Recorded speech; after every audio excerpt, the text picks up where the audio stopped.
Hay un tipo de ruina que no te da tristeza, te da una pregunta. En el norte de Chile, en medio del desierto más seco que existe sobre la Tierra, hay decenas de ciudades que alguna vez tuvieron hospitales, teatros, canchas de tenis y piletas de natación. Tuvieron plazas con árboles, calles con nombres, cines, colegios, mercados. Algunas llegaron a tener 10.000 habitantes viviendo al mismo tiempo en ese desierto donde nunca llueve. Hoy están completamente vacías, las paredes están en pie, los muebles siguen en su lugar. En algunos sitios hay tazas sobre las mesas, hay rieles oxidados que van a ningún lado, hay plantas industriales con maquinaria todavía instalada, como si los operarios acabaran de salir y fueran a volver en cualquier momento. La gente no se fue por una guerra. No hubo terremoto, ni epidemia, ni inundación en un desierto que puede pasar décadas sin una gota de lluvia. Lo que destruyó estas ciudades ocurrió a más de 12.000 kilómetros de distancia, en un laboratorio en Alemania. Y la persona que lo hizo, con toda probabilidad, jamás escuchó hablar de estos lugares. Esa es la historia del salitre, la historia de cómo una industria que durante medio siglo financió a un país entero puede desaparecer en menos de una década, sin que nadie haya cometido un error obvio, sin que nadie haya declarado una guerra, sin que nadie haya encontrado petróleo, ni descubierto un continente nuevo, solo porque alguien resolvió un problema de química.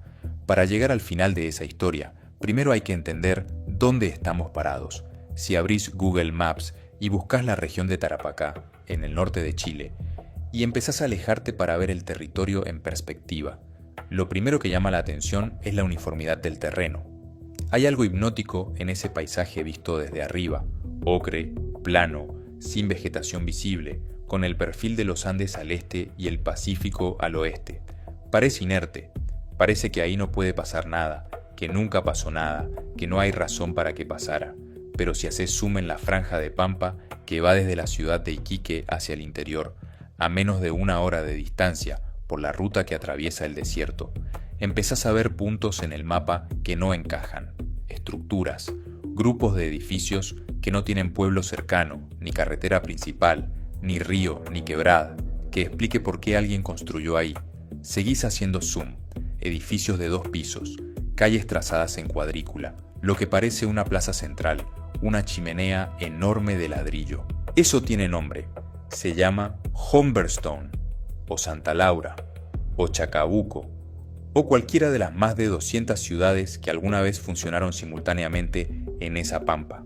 Las llaman oficinas salitreras, y cada una fue, en su momento, una ciudad completa levantada en el desierto exclusivamente para extraer un mineral que, a fines del siglo XIX, valía más que casi cualquier otra cosa en los mercados europeos.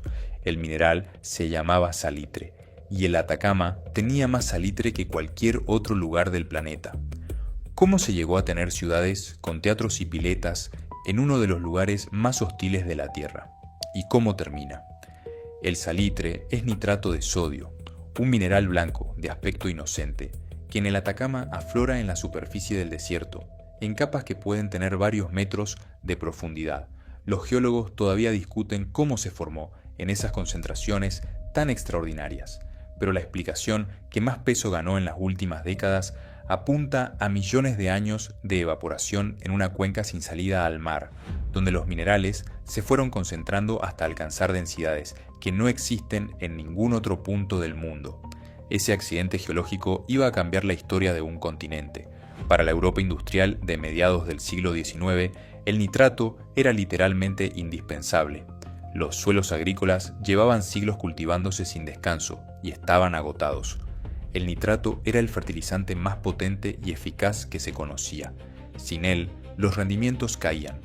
Y en un continente que atravesaba la explosión demográfica de la revolución industrial, con ciudades duplicando su población en pocas décadas, cualquier caída en la producción agrícola era un problema muy serio. Pero el nitrato también servía para otra cosa. Era la materia prima para la pólvora y los explosivos. El siglo XIX fue un siglo de guerras. Europa necesitaba nitrato para comer y para destruir, y el único lugar del mundo donde existía en cantidades industriales estaba en el norte de Chile, en un desierto que hasta ese momento no le importaba a casi nadie. Eso lo tenían muy claro todos los involucrados en 1879, cuando empezó la Guerra del Pacífico. Bolivia controlaba una franja de la región de Atacama, Perú controlaba Tarapacá. Ambos países tenían nitrato en sus territorios y lo exportaban, aunque con menos eficiencia que Chile. La chispa que encendió el conflicto fue impositiva. Bolivia aumentó los impuestos a las empresas chilenas que operaban en su territorio, violando un tratado bilateral. Chile respondió con tropas, 4 años de combates, batallas navales en el Pacífico, campañas a través del desierto y finalmente la ocupación de Lima. Bolivia y Perú perdieron. Bolivia perdió su acceso al mar y hoy, 140 años después, sigue sin tenerlo. Perú perdió Tarapacá, la región más rica de su costa norte. Chile se quedó con el desierto más rico del planeta, y lo que vino después fue una expansión que en ese momento no parecía tener límite.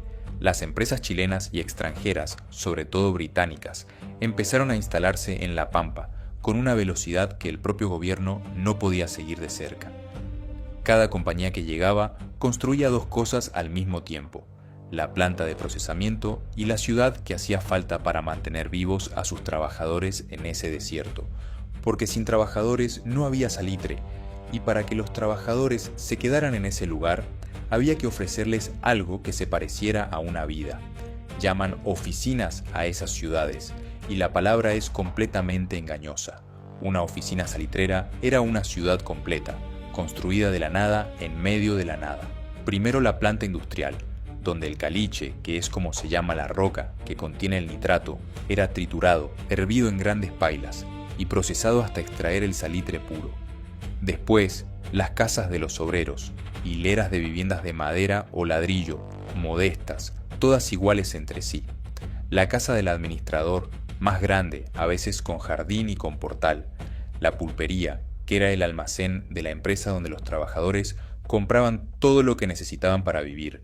La escuela, el hospital y en las más grandes el teatro, el casino, la plaza con bancas y faroles, la cancha de tenis. En Humberstone, que fue una de las oficinas más importantes de Tarapacá, había una piscina. La construyeron dentro del casco metálico de un barco mercante que ya no navegaba. Trajeron ese casco desde el puerto de Iquique, lo transportaron 70 kilómetros hacia el interior del desierto por vía férrea. Lo enterraron parcialmente en el suelo y lo llenaron de agua. El resultado era absurdo y magnífico en proporciones iguales. Una piscina en el desierto, rodeada de nada, a 40 grados de temperatura, donde los hijos de los trabajadores y los administradores pasaban las tardes de calor. El teatro de Humberstone tenía capacidad para varios cientos de espectadores y llegó a recibir compañías teatrales que viajaban desde Iquique o desde la capital. Había un reloj en la plaza. Las calles tenían sus nombres en las esquinas. El médico del hospital tenía título universitario. Nada de eso existía naturalmente en ese lugar. El agua no existe en la Atacama. La traían desde los Andes en trenes cisterna, que recorrían decenas de kilómetros, de vía construida específicamente para ese fin. La comida venía de Iquique, del puerto, de barcos que llegaban de Chile central. La madera de los edificios, los ladrillos, las tuberías de la planta, los libros de la escuela. Todo venía de afuera, todo viajaba por esas líneas de ferrocarril que cruzaban el desierto como venas sobre un mapa.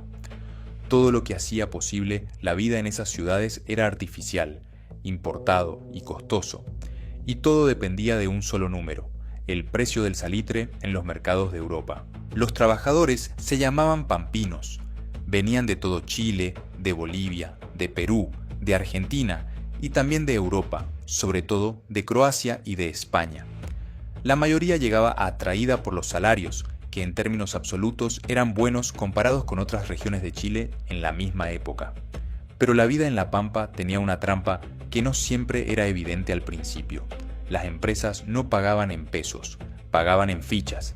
Las fichas eran una moneda privada, de metal o de cartón prensado, que llevaba impreso el nombre de la oficina salitrera que la emitía. Servían dentro de esa misma oficina. Solo podían gastarse en la pulpería de la empresa. El obrero trabajaba, cobraba fichas, y con esas fichas solo podía comprarle a la empresa que se las había dado. El precio de la harina, del aceite, de los zapatos, de la ropa, todo lo fijaba la empresa. Si la empresa quería subir los precios de la pulpería, el salario real del trabajador caía aunque el número en su contrato no cambiara una coma. Si el trabajador quería comprar algo que la pulpería no vendía, tenía que encontrar la manera de cambiar sus fichas por pesos en el mercado informal, perdiendo parte del valor en la transacción. Era un sistema de control absoluto sobre la economía de cada persona, eficiente para la empresa, difícil de combatir de forma individual. Eso generó una tensión que fue acumulándose durante décadas. Los pampinos organizaron huelgas, formaron sindicatos, publicaron periódicos obreros, construyeron los primeros movimientos laborales organizados del continente latinoamericano. La historia del sindicalismo en Chile y en buena parte de América del Sur tiene raíces profundas en esta pampa, y en diciembre de 1907, esa tensión llegó a un punto que es difícil de mirar de frente sin que duela algo. Miles de trabajadores de las oficinas salitreras de Tarapacá llegaron al puerto de Iquique en huelga. Pedían salarios más justos, abolición del sistema de fichas y mejores condiciones de vida y trabajo. Se instalaron con sus familias en el edificio más grande del puerto, la Escuela Santa María de Iquique. Las estimaciones de cuántos eran varían según la fuente, pero hablamos de entre 10 y 15.000 personas concentradas ahí. Hombres, mujeres, niños, familias enteras que habían bajado del desierto para exigir que algo cambiara. El gobierno envió al ejército. El 21 de diciembre de 1907, los soldados abrieron fuego contra la multitud. El número exacto de muertos nunca se estableció de manera definitiva. Las cifras que manejan los historiadores van desde 200 personas hasta más de 2.000. La diferencia entre esos números dice mucho sobre cuán difícil fue para los que tenían el poder reconocer lo que habían hecho. El gobierno quería dejar claro que el salitre no se detendría por ninguna razón, y no se detuvo. Al contrario, lo que vino en los años siguientes fue la época más rica de toda la historia del nitrato. Si quieren seguir explorando lugares así, pueden suscribirse al canal. Hay más historias como esta esperando.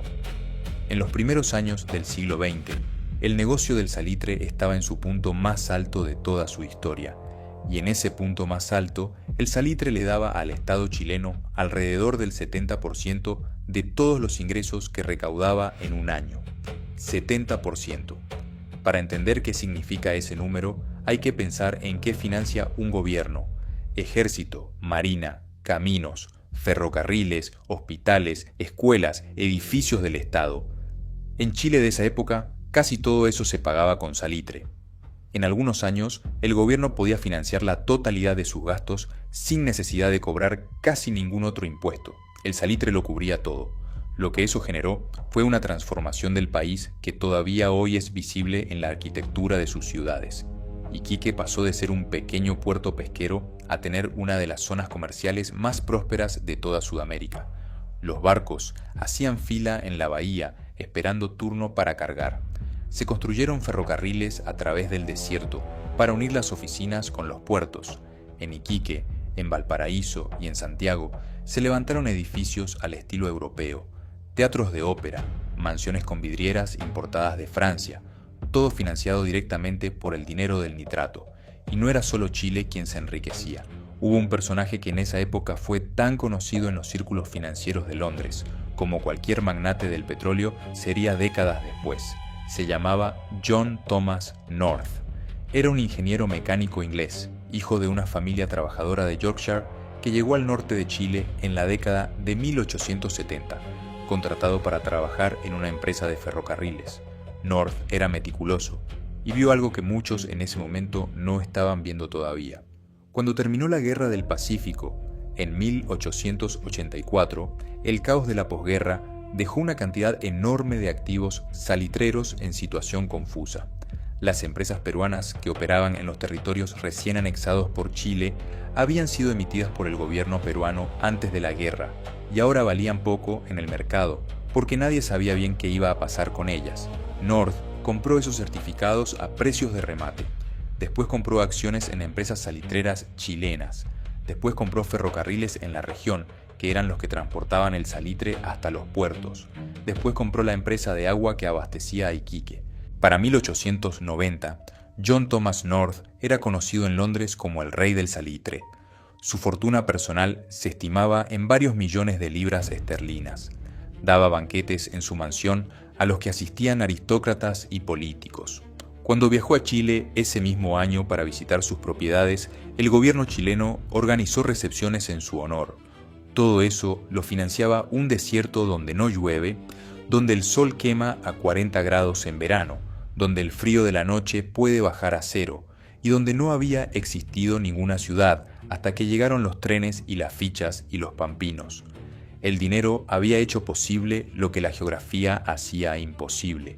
Y entonces, en 1909, en un laboratorio de la ciudad de Karlsruhe, en Alemania, un químico llamado Fritz Haber logró algo que los científicos llevaban décadas intentando sin éxito. El problema con el nitrato natural era que dependía de Chile. Toda Europa, para sus fertilizantes y para sus explosivos, dependía de un solo país en el otro extremo del mundo. Eso era una vulnerabilidad enorme, y los gobiernos europeos lo sabían perfectamente. El nitrógeno existe en abundancia. El 78% del aire que respiramos es nitrógeno. El problema es que en su forma natural el nitrógeno atmosférico está enlazado de una manera que lo hace completamente inerte. Está ahí, en cada respiración, pero es inalcanzable. Los químicos sabían que fijarlo, combinarlo con hidrógeno para formar amoníaco, era teóricamente posible. El obstáculo era que las condiciones que requería la reacción destruían los materiales disponibles en esa época. Cada intento terminaba con los reactores dañados. Haber encontró la combinación correcta de temperatura, presión y catalizador. En 1909 demostró que el proceso era viable. Carl Bosch, de la empresa química BASF, lo escaló hasta hacerlo industrialmente eficiente. Se llamó el proceso Haber-Bosch. Para el mundo fue una revolución. Para los pampinos del Atacama era una sentencia que todavía no sabían que existía. Al principio, la Primera Guerra Mundial aplazó lo inevitable. La demanda de nitrato para explosivos durante la guerra fue masiva. Millones de toneladas de proyectiles, granadas, minas y cargas de demolición requirieron nitrógeno en cantidades que el Atacama podía proveer. Las oficinas salitreras producían a máxima capacidad. Los precios se mantuvieron altos. Los barcos salían llenos de Iquique con destino a los puertos europeos. Cuando la guerra terminó, en 1918, Europa quedó con plantas industriales completas para producir nitrógeno a escala. Podían fabricar fertilizantes más baratos que el nitrato natural chileno, y sin la demanda de guerra para los explosivos, la ventaja del salitre del Atacama se reducía con cada mes que pasaba. Los precios del nitrato empezaron a caer, despacio al principio. Las oficinas que tenían mayor costo operativo, las más remotas o con la mineralización más pobre, cerraron primeras. Los trabajadores que perdían el empleo en una se movían a otra. Las ciudades más pequeñas se fueron vaciando de a poco. Primero las familias, después los solteros, después los que no tenían a dónde ir, y se quedaban hasta que ya no quedaba nada más que quedarse. Y después llegó 1929. El colapso de la Bolsa de Nueva York en octubre de 1929 y la depresión económica global que lo siguió terminaron de hundir lo que la síntesis industrial había empezado. La demanda mundial de fertilizantes se desplomó. Los precios del nitrato cayeron a niveles que hacían inviable cualquier producción de salitre natural, por eficiente que fuera. Lo que había tardado 2 décadas en debilitarse se rompió en unos pocos años. Las oficinas cerraron una tras otra. En algunas, los administradores tuvieron días para organizar una salida ordenada. En otras, el cierre fue tan abrupto que el aviso llegó con menos de una semana de anticipación. Un tren venía a buscar a los trabajadores. El que podía cargarse sus cosas, las cargaba. El que no, las dejaba. Hay testimonios de personas que describieron haber salido de su casa un martes por la mañana, con una valija y la ropa que llevaban puesta, dejando los muebles, las fotos enmarcadas, los libros, los juguetes de los niños, las herramientas de trabajo, porque el tren salía esa tarde y no habría más trenes después de ese. Las ciudades quedaron exactamente como estaban en ese momento, paradas. En Humberstone, la piscina barco quedó en su lugar. El teatro quedó con las butacas alineadas. La plaza quedó con su reloj. En Santa Laura, la planta de procesamiento quedó con su maquinaria instalada, los engranajes oxidándose en el silencio del desierto. En docenas de oficinas más pequeñas, las casas quedaron con platos en las mesas y ropa colgada en los tendederos, esperando una vuelta que nunca llegó. El desierto hizo lo que siempre hace en el Atacama: nada. El Atacama es tan seco que no hay suficientes hongos ni bacterias para descomponer la madera al ritmo normal. Las paredes se resecan, pero no se pudren. El papel amarillea, pero no se disuelve. La ropa se vuelve frágil, pero no desaparece. El desierto conserva todo como un archivo sin memoria ni intención, y no devuelve nada. ¿Qué queda hoy? Humberstone y Santa Laura fueron declaradas Patrimonio de la Humanidad por la UNESCO en 2005. Hay personal que cuida los sitios, se puede visitar pagando una entrada, y el trayecto desde Iquique dura menos de 1 hora por la ruta que atraviesa la Pampa. Lo que uno encuentra al llegar es una plaza con edificios pintados de amarillo y blanco, el polvo beige del Atacama cubriéndolo todo, el teatro con sus butacas, y un silencio que no tiene nada de romántico. Tiene algo de pregunta que nadie está respondiendo. La UNESCO incluyó a Humberstone en su lista de patrimonio en peligro el mismo año que la declaró patrimonio. Las estructuras se deterioran, el viento del desierto erosiona la madera. Los fondos para la conservación de lugares tan remotos siempre son escasos. En docenas de oficinas más pequeñas nadie cuida nada. Se puede llegar por caminos de tierra, caminar por esas calles sin que nadie lo sepa. Lo que aparece en el suelo, entre el polvo, es el inventario del último día. Una silla rota, un zapato, una botella de vidrio con la etiqueta todavía legible. Una sola ciudad de toda la Pampa salitrera sigue funcionando: María Elena, en la región de Antofagasta. Ya no produce nitrato en los volúmenes del siglo pasado, pero procesa otros minerales y derivados del caliche. Es la única ciudad de la Pampa que no quedó varada en el tiempo. El resto está parado ahí donde lo dejaron. Hay algo en la escala de lo que ocurrió que cuesta procesar del todo. En 50 años, una industria construyó más de 200 ciudades en el desierto más seco de la Tierra. Movilizó a decenas de miles de familias hacia un lugar donde nada podría vivir sin infraestructura artificial. Financió a un gobierno entero con 70 centavos de cada peso que recaudaba.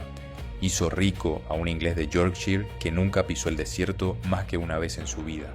Financió una masacre, y también teatros y ferrocarriles que cruzaban el desierto. Y después desapareció, no porque el mineral se acabara, que no se acabó del todo, sino porque alguien en Alemania encontró la manera de fabricar lo mismo en una fábrica, más barato, sin necesitar el desierto para nada. Las ciudades quedaron en pie, las paredes siguen ahí, pero lo que les daba sentido se fue antes que las personas pudieran irse del todo. El Atacama conserva hoy el cascarón de esa apuesta, las paredes, los rieles, las mesas y las tazas de algo que duró lo que duró y después terminó, silenciosamente, a 12.000 kilómetros de distancia.